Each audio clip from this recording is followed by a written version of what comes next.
Devon Dampier will be the best quarterback on the field when the Utah Utes take on the Texas Tech Red Raiders this Saturday on Fox. And we're going to break down how Dampier will ball out on today's Locked On Utes.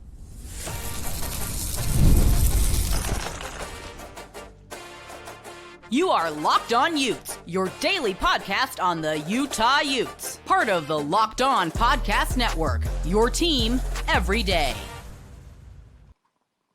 Hello, everyone, and thank you for making Locked On Utes your first listen and view of the day. We are part of the Locked On Podcast Network, available wherever you get your podcasts, as well as on YouTube. If it's your first time joining this show, make sure you like and subscribe. Today's episode brought to you by FanDuel. Right now, new customers can bet just $5, and if your bet wins, you'll get $300 in bonus bets to use across the app you can download today. My name is JT Wistersill, excited to be joined on this show by former Utah defensive back Josh Nurse. Josh, this is a massive game for Utah taking on Texas Tech, and then Behren Morton is a very good quarterback. What he's accomplished, he's balled out a lot. He's leading right now the best offense in the country too. They're averaging 58 points per game, mostly because they haven't played anyone. It's a good Tech team. Like, they're a top 20 team. Like, they haven't played anyone, and I'm not saying Utah has either, but I do think it's a really good quarterback matchup here, Morton versus Dampier. But I got to be honest, Josh, I think Devon Dampier is absolutely going to shine this weekend. I think he's going to be the best quarterback on the field. What have you thought of Dampier just so far this season? Because I've loved every second of watching him play up on the hill. Yeah, piggyback off that, I've loved every second of watching him play too. Just his poise and how calm he is. Even in stressful situations on third down and stuff like that. Like just watching him command the offense and just be able to command the offense in a sense of let's get this first down and keep the drive going. It's been pretty special, and he's definitely bring that spark to our offense that Utah has needed over the years. So it's been a blast watching him. Through the first three games. So I'm definitely excited to see him. With this ranked matchup going against Texas Tech coming up this weekend.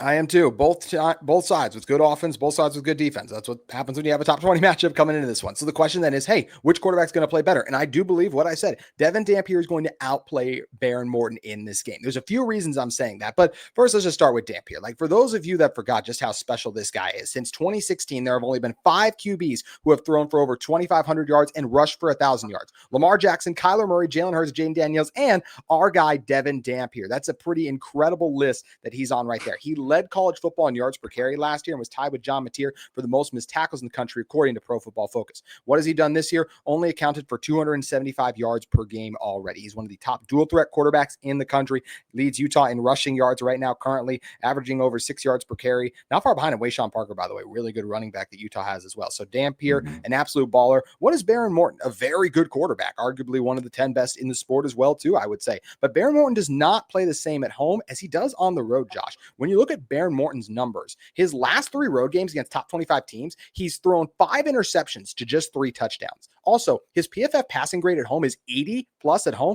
but on the road, that drops to 59.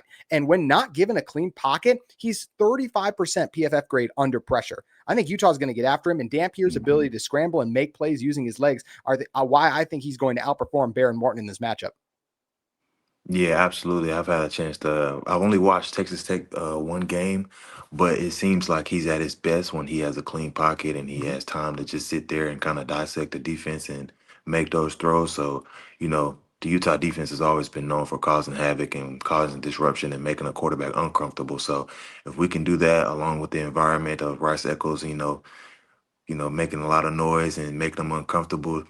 I think, like you said, those stats that you pointed out, he might have the same type of game on the road, and it'll be tough, especially in the big house in Rice-Eccles. Yeah, it's going to be a crazy atmosphere. Josh, I'll ask you this really quick. What do you think about the 10 a.m. kickoff? How do you think that affects the atmosphere? How do you think that affects especially the player's mindset? I want to know from you, a former player, it's 10 a.m. local time for Utah. How is that going to affect the Utah Utes? Are they going to come out flat maybe? No, one thing I've played in an early game before. We played back in 2018. We played Colorado at 11 a.m. before 11 a.m. kickoff. I will say though, you do have to. It's definitely a mindset thing. You have to wake up early. You have to get your mind right early. You kind of have to speed the process up a little bit earlier in terms of getting yourself prepared because the 10 a.m. kickoff is very very different from even just a 12 p.m. or a 1 p.m. kickoff. So, but I do believe Utah's built for anything. They'll show up. They'll show up ready to play, and they'll show up and they'll give Texas Tech a run for their money for sure.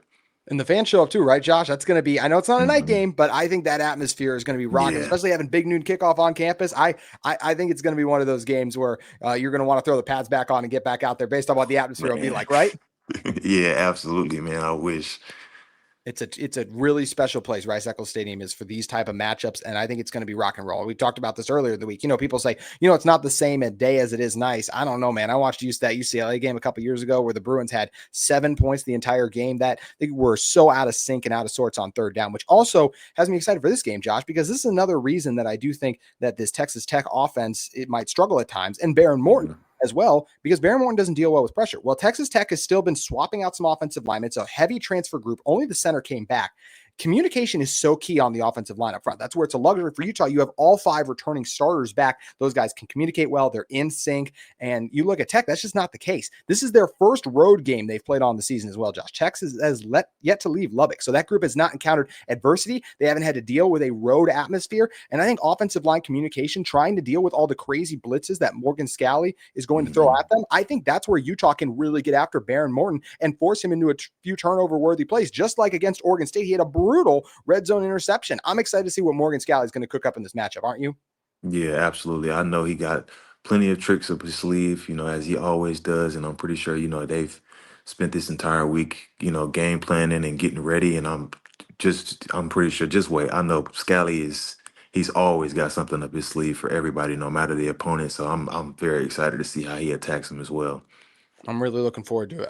I think it's going to be a great showcase for this Utah team. I know there's a lot of people that don't love the 10 a.m. kickoff, and I understand why. But for me, Yeah. I do, because I want Utah, Josh, to be spotlighted at the national level. And the truth is, Yes. as much as people wanted to see Nico not do so well, like on the East Coast, the Tennessee fans did want to see Nico lose week 1, and they've Yeah. seen him lose a lot now at this point with everything going on with the Bruins. The truth is, not a Mhm. lot of people stayed up to 11 p.m. They've had a long college football Saturday, and especially not till the end of those games. So they don't really Right. notice what Utah did. But because of this time slot, the nation will be watching Utah. And I think they're going to watch this Utah team get a win. Let's also not forget, when we're talking about Utah, yes, Utah's home field advantage, they lost games at home last year, but that was due to not good quarterback play. When Utah Right. has had, Josh, their projected starting quarterback entering the season healthy at home, they haven't lost a true home game since 2017. Oregon with Bryson Barnes, right? Last year, all of those with Isaac Wilson that they lost. This Utah team is tremendous at home, and I Right. expect that to be a case. I don't see Texas Tech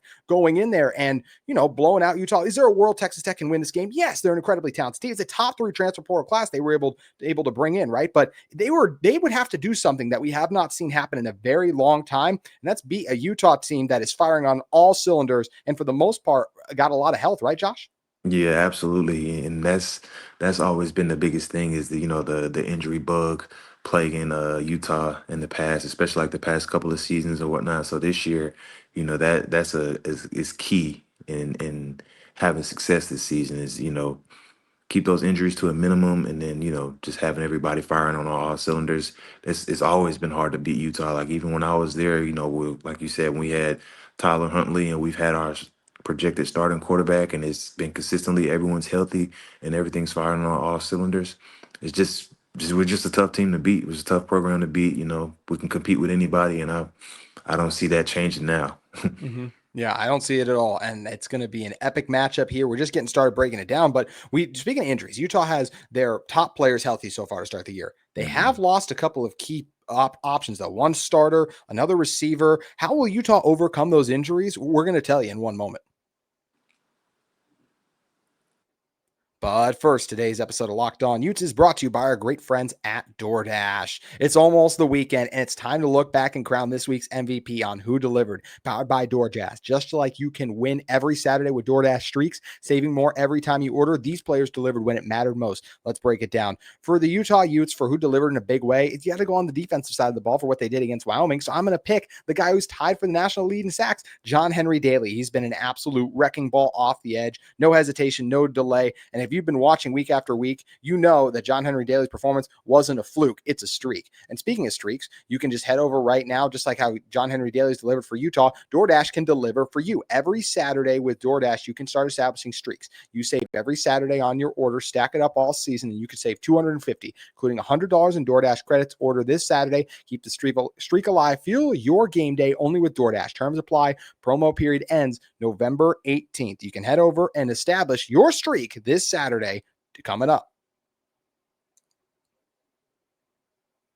Today's show also brought to you by our great friends at FanDuel Sportsbook. It's an epic college football weekend, and we have the NFL here as well, too. FanDuel makes sure you're ready for kickoff with can't-miss offers. Right now, new customers can bet just $5, and if your bet wins, you'll get $300 in bonus bets to use across the app. I love using FanDuel because it fits however you like to bet. I mean, player props, building a same-game parlay, or even jumping live as the action unfolds. That's all what you have when you use FanDuel. And there are great college football games, the best one being Utah versus Texas Tech, in my opinion. We also got Miami taking on Florida, in Indiana, Illinois. It's a loaded slate, and the NFL always delivers a loaded slate. Are the Chiefs going to drop to 0-3? You can head over to FanDuel right now and get in on the action. Go whatever way you think it's going to play out. So are you ready to play? Download the FanDuel app now by visiting FanDuel.com to get started. That's FanDuel.com to place your first $5 bet today.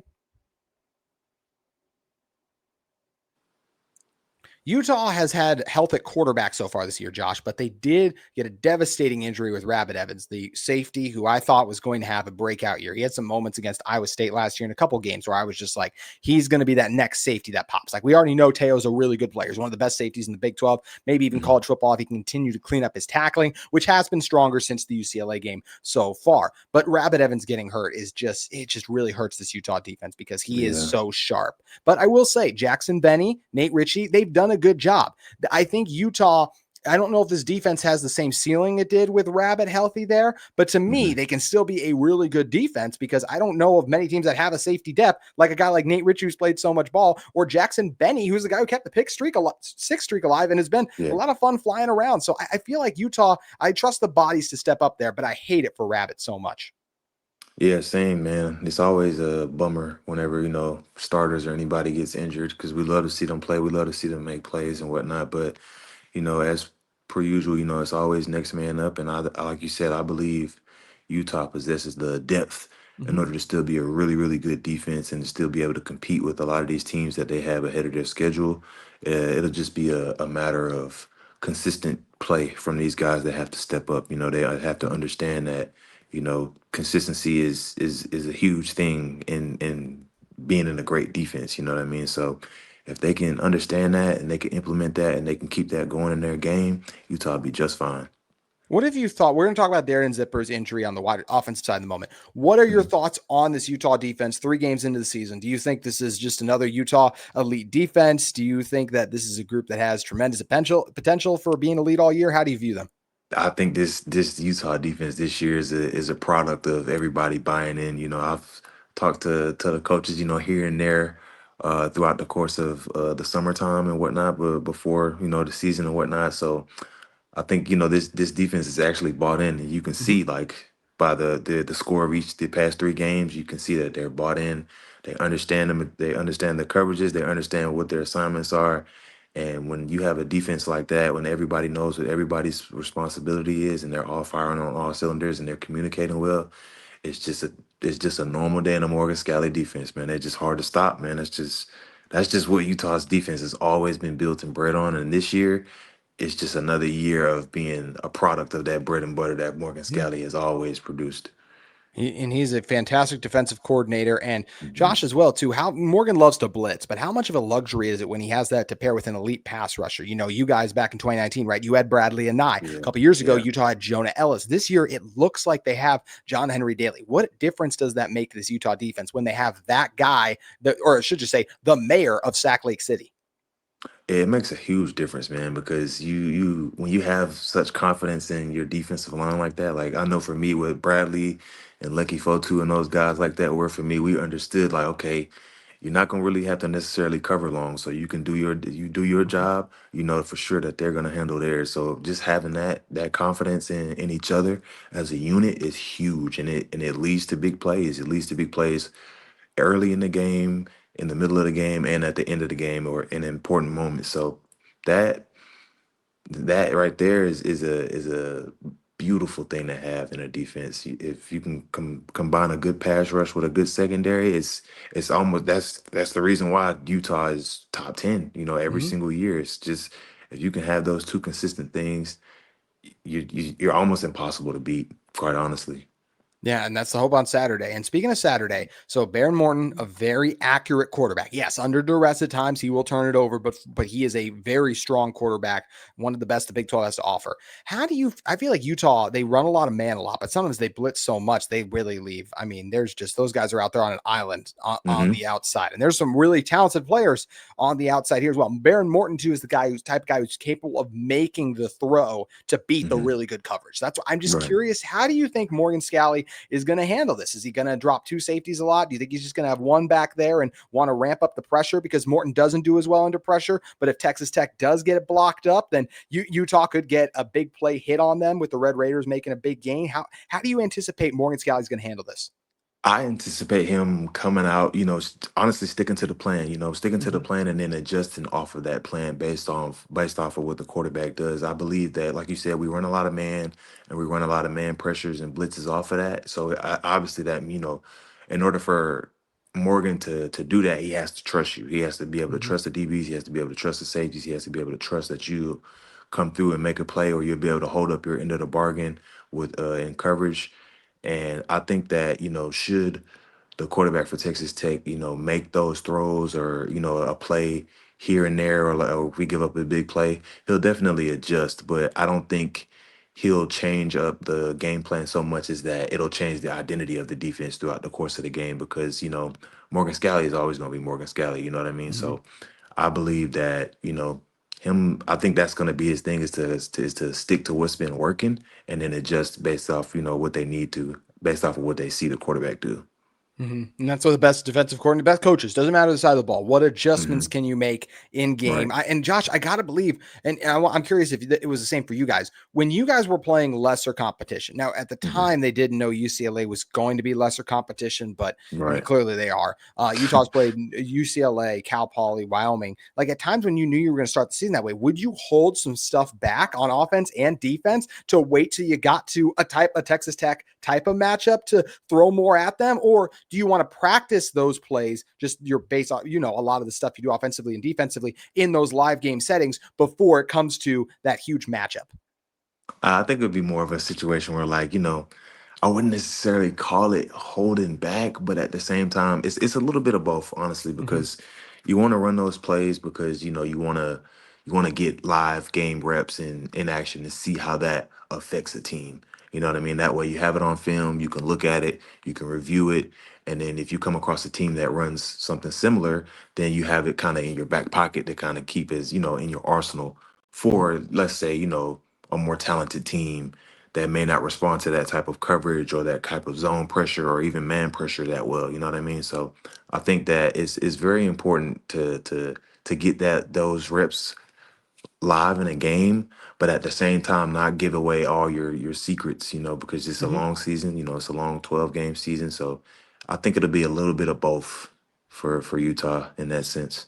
Yeah, and it's such a long season too. You're always tinkering and adding stuff, right? As well, right? Yeah, Introducing new exactly. new things too. So that's what will be interesting to see if Morgan Scalley does bring some new stuff rolling into this game. Josh, I want to ask you this before we talk about the wide receivers here in a moment. How does the mindset of a team shift, not just when you're going into conference play, but when you see a matchup of this magnitude and know you'll have the whole world watching? Like, just what is that week like playing for Kyle Whittingham, knowing here goes conference play? And it's not just conference play; it's conference play versus another Big 12 title contender.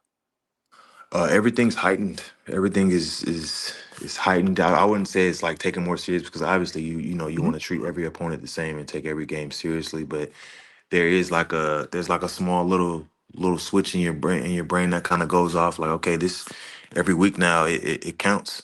The first three were just a warm up, so these ones right here they count. They're important, and they matter. They matter a lot. You know what I mean in terms of getting to the big dance and getting to that what's now the Big 12 championship. But for Mm-hmm. us, it was the Pac-12 championship. Yeah. But yeah, it matters. The preparation is different.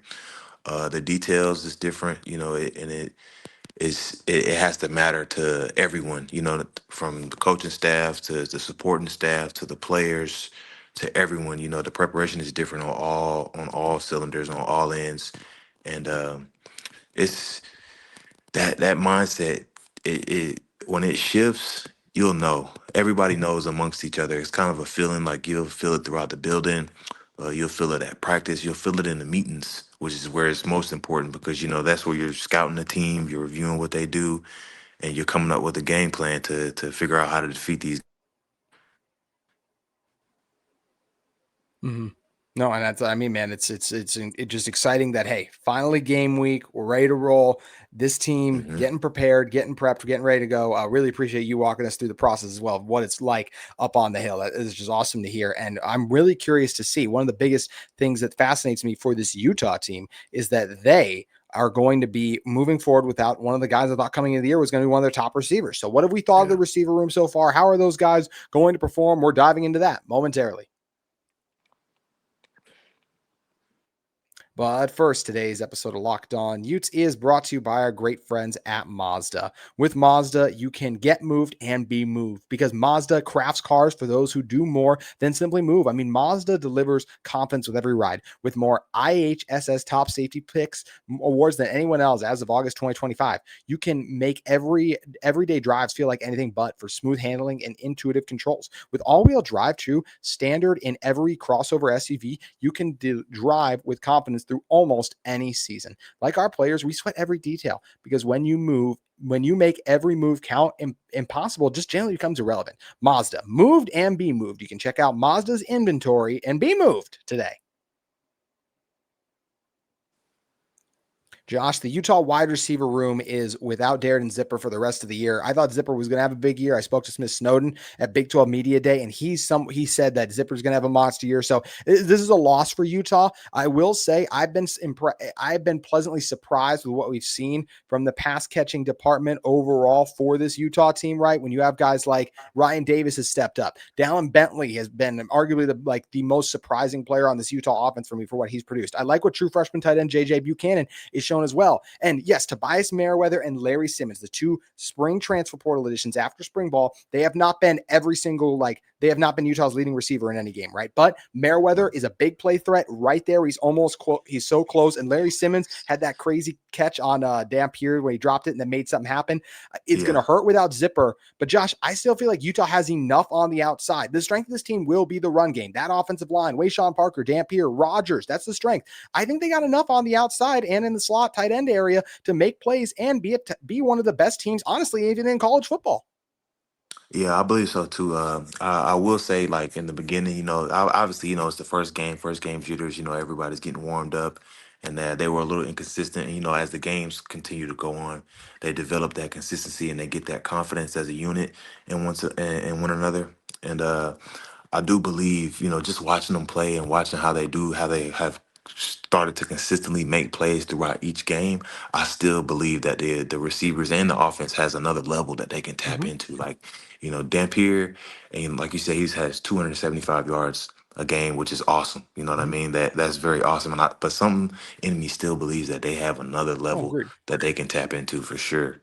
Yeah, and I feel the same way. I think that's what I'm saying as well too. Is like I feel like this Utah team, like they will continue to get more from those guys. I feel like there's Yeah. enough in that room as well. So I totally agree with you there. And one of the things that's bolstered that room is some of the defensive players playing on offense. Smith Snowden's been the biggest one. We'll talk about Smith in particular in a moment. But what have you just thought of that concept? And also too, I want to know, like, is that something you would have been down for? Oh yeah, Yeah. absolutely, man. I wish, I wish Utah would have gave me the chance, man. Utah just doesn't know the type of receiver that I could have been, But yeah, man, it's been electric watching Smith, man. I love watching Smith. I love watching him on defense, and then just to see what he's able to do on offense, the way he kind of finds little creases here and there, and how electric he is with the ball in his hands. That was very surprising, because when I first heard of Smith, I'm just thinking, he's just a defensive guy, and then I seen him on offense, and I'm like, he plays offense too. Mhm. So it's pretty cool, to see that, and to see him make plays at the same time on both sides of the ball. It's always a great thing when you can have a player that can do that. That kind of has that Travis Hunter effect, on a team and Mhm. stuff like that. So yeah, it's very cool to watch, Smith be able to do that. You said you would love to have been a wide receiver, but I do want to know, Josh, like, how is that difficult? How difficult is that going both ways? The wear and tear on your body, like, how do you have to manage that? And just how do you think that Utah has done so far managing Smith Snowden's snap count? Honestly, you have to do more. You have to do more in terms of taking care of your body. You have to do more in terms of preparation because you have more on your plate. You have more on your body. You know what I mean? You have more plays that you have to make, you know what I mean, in order to make a difference in the game. But I think that they've done a pretty good job in managing his snap count. Like I watched the Wyoming game and it's very balanced. You know, that's the key when, you know, playing both ways. You want to be balanced on both because you don't want to over overwork yourself on one side of the ball and then because you know it'll affect the other side. You know, you don't want to teeter totter, you know what I mean? You kind of want to stay level headed and stay balanced, and I feel like Utah has done a very very good job in managing Smith with that. I feel like they have too. And Josh, I Mhm. want to know too as well. Such like guys like Elijah Davis, Smith Snowden, you played cornerback. What have you thought of those guys specifically? Like what makes guys, Blake Cotton in there too. What makes a guy like Smith Snowden special in your opinion? um Me personally, I just call it the it factor. Some people just Mm, have it. Yeah, like hmm. some when you watch them play, when you watch them move, some people just have it, you know. And I feel like Smith is one of those guys. Like you can, when you just watch everybody, because obviously you know there's 11 guys on the field. But when you watch everybody, he stands out.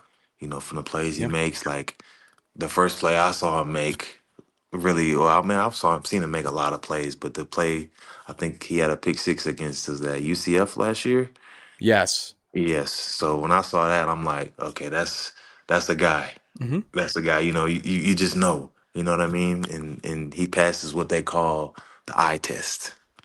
So yeah, Smith is one of those guys, and Elijah Davis too. You know, Hmm. I got a chance to watch him last year, and I can't remember. I don't know how long he's been at Utah, but he's definitely, you know, I've watched him progress, you know, Hmm. into a better player. You know what I mean? So it's good to see him stepping into the good player that I know he can be. You know what I mean? Because I've been kind of high on him in terms of wanting him to grow as a corner, and he's definitely done that. Yeah, it's been the Utah team that's had a Hmm. chance to continue to grow, improve, get better. And we've just felt like, okay, this team has a very high ceiling. And it starts this Saturday against Texas Tech. Josh, Yeah, does Utah take care of business? What's your score prediction? I think Utah absolutely does take care of business. I see it being 28-21. I like it. We actually have to say I have Utah winning 28-27. So we have very similar. Yeah. So we got very similar right along there. But it's going to be a blast. Can't wait for things to get underway this Saturday. Josh, you're the man. Please make sure you guys head over, give him a follow on X. What's your handle, Josh? uh, my handle on On X X. is Uno Quattro J 14. Yep, really easy to remember. There you go. Yeah, Yeah, we it's a got little there. We tricky. got there. I Yeah. need to change it, honestly. Yeah. Josh, you're the best. Thanks for coming on, man. Appreciate you, man. Thank you for having me. That's going to do it for today's Locked On Utes. If you're in the market for a second listen, make sure you check out Locked On Texas Tech. Those guys getting ready for the game, Locked On College Football. I'll also be on there with Spencer McLaughlin previewing this one. So much fun stuff coming up as we get what could be the game of the year for the Utah Utes and Texas Tech Red Raiders. We'll be back tomorrow predicting which players are in for a big game outside of Devon Dampier. But that's going to do it for our show today. Hope to see you again tomorrow.